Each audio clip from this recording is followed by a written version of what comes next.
Okay, I'm gonna start this One Piece video with like the tiniest little rant because there is a clip of me talking about One Piece that kind of got poppin' on Twitter a while back, which then occasionally just reappears in various circles. And it's me talking about how like the world of One Piece absolutely throws hands with the biggest epic fantasy series in terms of lore, magic systems, factions at play.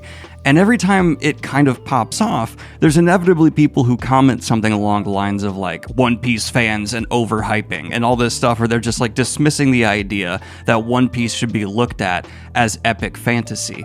And I just like genuinely want to know, even though I know I'm kind of preaching to the choir of people who would click on a One Piece video, but what else am I supposed to do? What is even the argument here? Because they never make an argument. It's always just, people overhyping One Piece. But is it just because it's not prose and it's manga and there's like pictures? Because if you do look at all the factions, all the lore, all the histories and timeline, I mean, we just learned about like a missing 100 years and everything and like the lore behind that in Egghead. How is it not standing up with the big boys of epic fantasy? I would argue it would take me longer to describe everything at play in One Piece than Stormlight Archive, by a decent margin. And that's not to say that the storytelling in Stormlight Archive isn't incredible and huge. Of course it is. It's just that it's obviously bigger in One Piece, and it's such a strange thing that has like come back to bite me in the butt, where people seem to be like mad at me for pointing this out. But the only thing I can possibly think is these people aren't actually reading One Piece, and it's just like a general disgruntled towards manga, because motherfucker, we're at over 1,100 chapters. What do you think has been going on this whole time? God damn! Sorry, it's just really frustrating to have that continual clip pop up, and One Piece fans seem to enjoy it, which I understand. It's like manga's finally being held up along some of the big boys it should be held up against. But then there's just people who I have to assume have not read it? How is it not? No one has made a good case of how it is not. I don't like it because it's got pictures. That's just as stupid as liking something because it does have pictures. God damn. Art is art. Let art and value it based off the individual experience. All right, let's talk about how Egghead Island basically told us, in my opinion, what the One Piece is going to be. Let's get into it. First of all, hello One Piece fans. It's been a minute. How are you doing? Are you having a good day? I missed you. It's been a while because I've had this like realization with having like binge read One Piece from beginning to currently catching up and then trying to go chapter to chapter, that I just don't really like reading manga chapter to chapter. I need to wait for arcs to be done, and then right when Egghead was done, I moved. So I was like, all right, it's not a good time to catch up. But fortunately, in this day, November, whatever you're watching this on, of the Lord and Savior time period, we are now in a great time to catch up on One Piece. That's right, I am all the way up to chapter 131 right now, which is where that's currently at before Oda is going on break. But if you only read Egghead and you're concerned about me getting into spoilers, I don't think there's too much worth talking about yet in the chapters we've gotten for the next arc setup. So I'm going to be going ahead and just kind of ignoring those and specifically talking about Egghead, though with full spoilers, because it's been done for a few months and I don't feel like holding my tongue. So let's go ahead and get into it. The first major thing for Egghead I want to talk about is, to me, this arc, this setup, the first arc of the final leg of One Piece, was a clear restatement of mission from Oda, which structurally for the story makes complete sense. If you're entering the final step of the journey, you often want to take all of the themes you've built up, all of the ideas, and kind of have this restatement so that readers are primed for a conclusion. And that's been a concern for One Piece for years and years and years and years and years. How will this story that is so big and had so much going on, because it is epic fantasy, sorry. Let's move on. How is it going to take all these thousands of threads and bring them back down into a cathartic way? Well, the answer to that in one part is it's going to be a long arc. As many people let me know in my last video, I talked about One Piece on, like, this arc is going to last years and probably cover a lot of ground. But Egghead itself managed to grab a ton of these diverging branches and plug them in directly to this storyline to make a whole lot more sense, and I believe prime us as an audience to be more receptive to what the actual One Piece is going to be. And I don't believe I know exactly what the One Piece is, but importantly, I believe I know what it isn't and the effect it's going to have on the world once it's discovered. Because, at least in my read of Egghead, Oda is painting the message on the walls. He's never really been a subtle guy. I mean, there is subtleties within One Piece for sure, but his themes are really rich because he prepares them like Sanji does a meal. They're not meant to be like these muted kind of background things, and instead it's flavorful, over the top, and that's what Egghead was all about. And why it begins with Luffy literally restating his dream, aka his mission. We know he wants to be king of the pirates, but as he then adds, and a thing, we don't get to hear it, and his crew has really interesting reactions to it. We see Brock specifically goes, "Yo ho, now that's just hilarious," as well as Garp just laughing, Chopper in awe just saying that's great, what a great dream, and Nami saying it sounds like you. And even in this arc, Egghead reiterates for us again, the One Piece is real,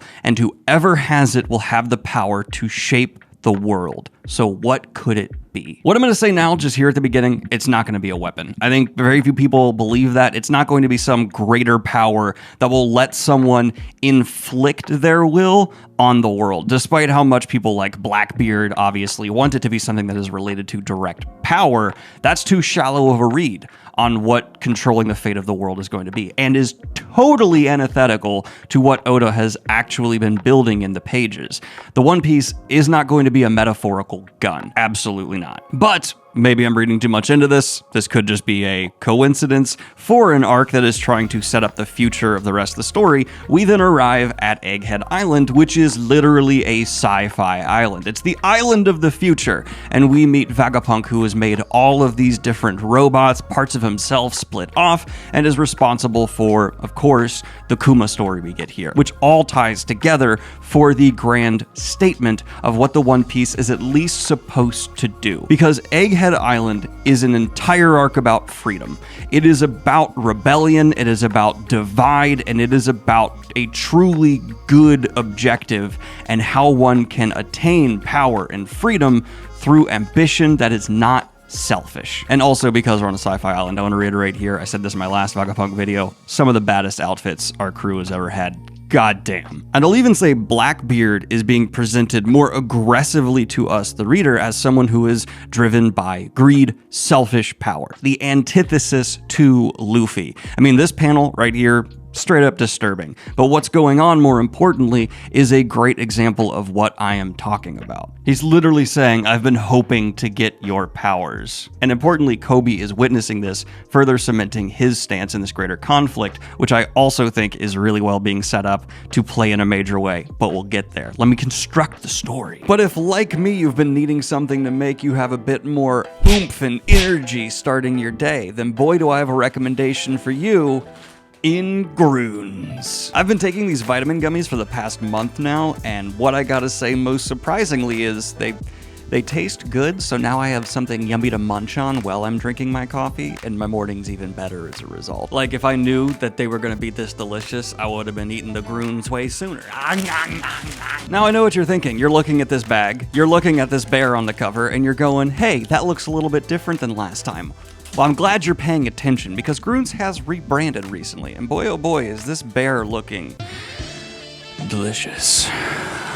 Groons are a convenient, comprehensive formula packed into 8 gummies a day. This isn't a multivitamin, a greens gummy, or a probiotic. It's all of those things, and then some, at a fraction of the price, condensed down into one. Groons offers a far more comprehensive nutrition solution than a whole lot of their competitors, because Groons offers 100% of your safe daily vitamins and then 25% of others that are known to be potentially toxic if taken in too high a dose. It's about balance. 8 gummies are included in each pack because they are realistic. They know they cannot deliver all this nutrition in just like 1 or 2, where you're going to have 20 plus vitamins and minerals and 60 whole food ingredients. And I'll bet they'll be even tasting better when you realize you can get them with 45% off using my link in the description down below. Again, you can get 45% off your order of Groons by just clicking the link in the description. Thank you again, back to the video. Bah! But as they arrive on the island, they get this monologue from Vegapunk that I think is really integral to Oda's view on technology and information playing a role in people being able to be masters of their own destiny. Specifically, Vegapunk says, "Precisely how foolish mankind is. Just branch out and feel the energy right here.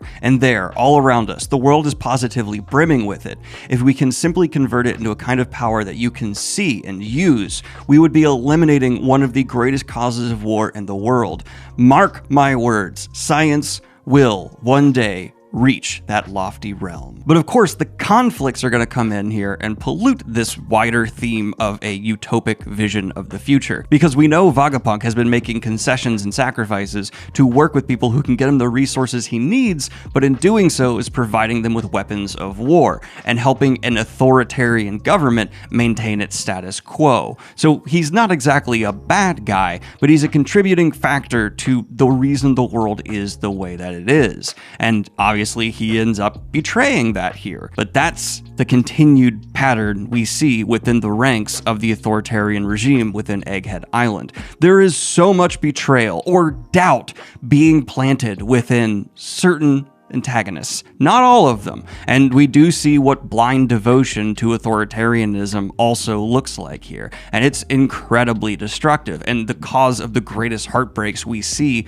within this part of the story. And I actually want to take the time to shout out another creator here. I think Mr. Morge, however you're supposed to say this name, does a wonderful job in his video going into just how much Oda is using theme here to tell us about freedom and rebellion. Cannot recommend his video enough, but let's get into why I think this informs the actual unveiling of the One Piece. Throughout all of One Piece, there has been a narrative nonstop of people like Luffy who are free and independent and full of their own agency being viewed in a heroic light. It's not so simple. It's not just okay to be free and work for your own self-interests, and specifically Luffy and everyone close to him is free, but not only for their selfish desires. And in that video I just recommended, it's even outlined that every single member of the Straw Hat crew is on their own mission, but for a selfless reason. And so while the people on our side of the conflict are consistently thriving whenever they liberate and looked up to, becoming these heroes with bounties that they don't even view as a threat anymore,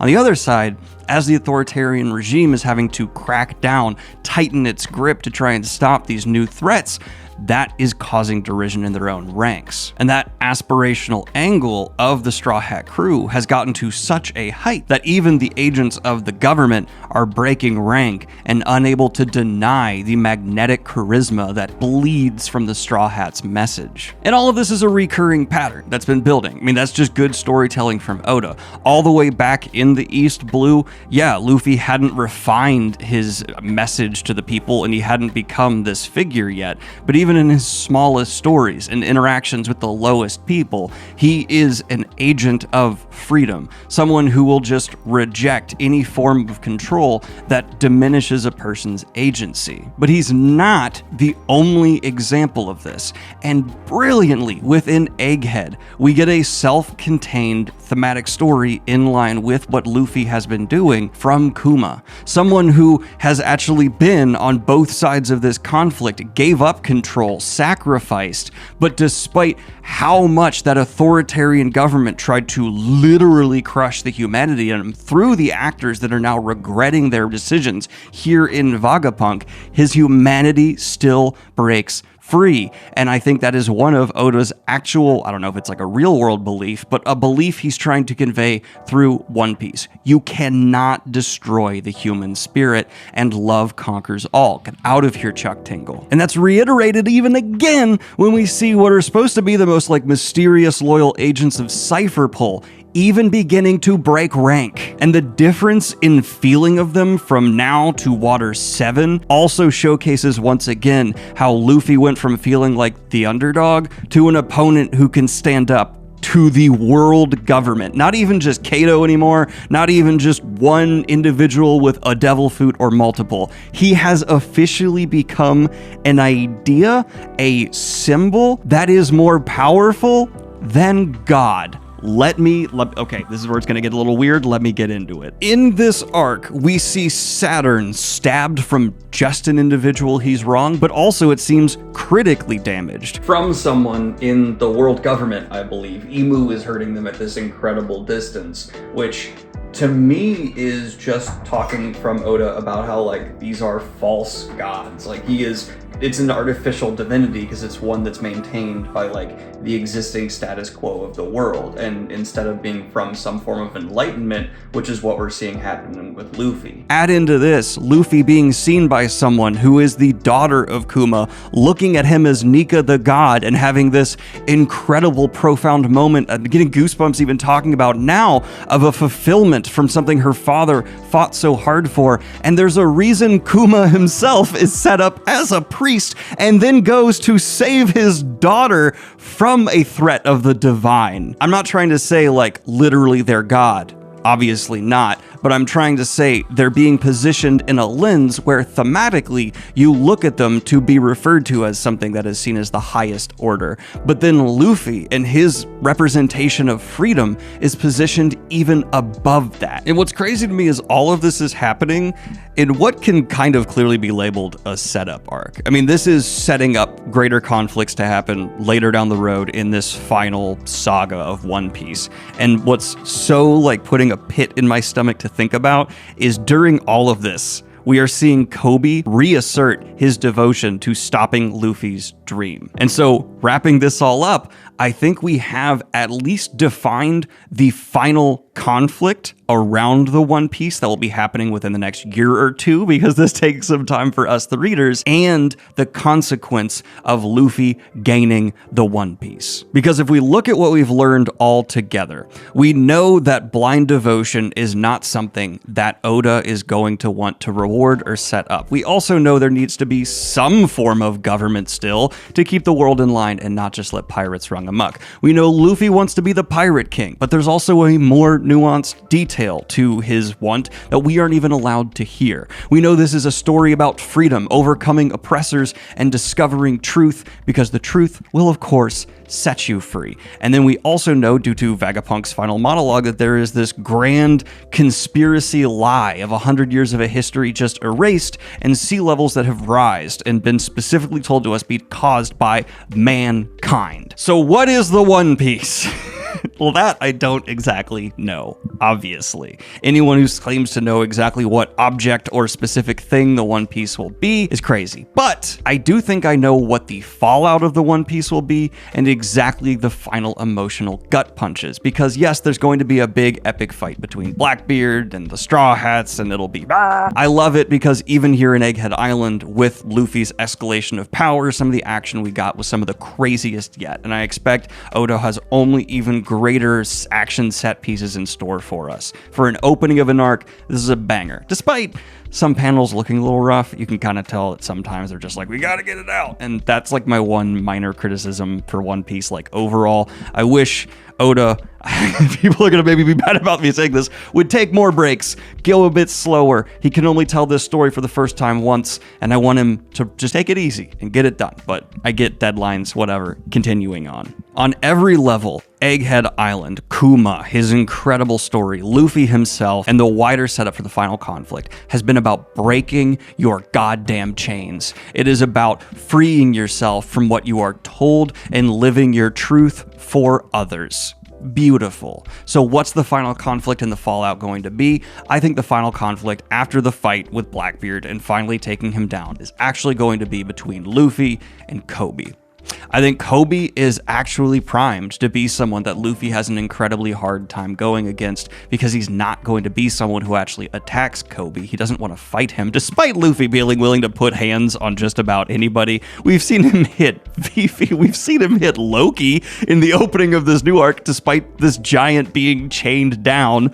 Whatever. Luffy, anyone could catch those hands. We all know that. But somehow, there's going to be this profound, beautiful moment where Luffy is able to get past Kobe, I believe who's going to be his final barrier between him and the One Piece, Kobe's going to oddly end up with it through some happenstance, and that will actually be just like a chills moment for us all, because it'll be coming down to this exact layering of ideas. Because I actually think the One Piece will be a truth, and there's going to be a situation where Kobe's going to be the one who actually disseminates that truth after a conversation with Luffy, because as we're seeing these fractures grow within the world government, it only makes it more clear that Kobe needs to end up on the right side of things, but he can be the final agent that has that final realization to fully tie in what's being set up here in Egghead. Luffy will be able to become the Pirate King. There's no other outcome for One Piece that I think would be satisfying for us as readers at this point. But whatever it is, that final One Piece, whether it's just information, a device,